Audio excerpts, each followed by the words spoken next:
Hello everyone, আশা করি সকলে ভালো আছেন। কিছু কুত্তার বাচ্চারা তারা বরবাদকে আটকানোর চেষ্টা করতেছে, তারা যাতে শেষে বরবাদ না মুক্তি পায়। এর জন্য কিছু কুত্তার বাচ্চারা, কিছু জাউরার বাচ্চারা তারা এইরকম কাজ করছে, বিভিন্ন ধরনের করছে, কার্যকলাপ করছে যাতে বরবাদ না মুক্তি দেওয়া যায়। এইটাই তারা সর্বদা চেষ্টা করতেছে।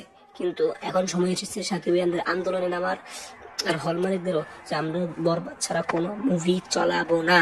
কিসের দাগি, কিসের মাগি, কিসের জঙ্গি, কিচ্ছু চালাবো না। বরবাদ ছাড়া কোনো কথা হবে না, এটাই আমাদের সকলে লক্ষ্য রাখতে হবে। আর একটা দর্শকও বরবাদ যদি না আসে, একটা মুভি দেখতে যাবে না। দেখি তারপরে কি করে এই অ্যাবডেসির ঝন্টু মন্টু, এই যত আছে, এদেরকে সকলকে বাতিল করা হোক। এদের থাকলে চলচ্চিত্র লাভ হবে না, ও বরং তাদের থাকলে তাদের চলচ্চিত্রের ক্ষতি হবে। তাদের সবগুলোকে বাতিল করে নতুন কমিটি গঠন করা হোক, যারা ভালো থাকবে তারাই। এছাড়া এত বড় ষড়যন্ত্র যেটা বলার বাহুল্য রাখে না। তো আজকের ভিডিওটি এ পর্যন্তই, ধন্যবাদ।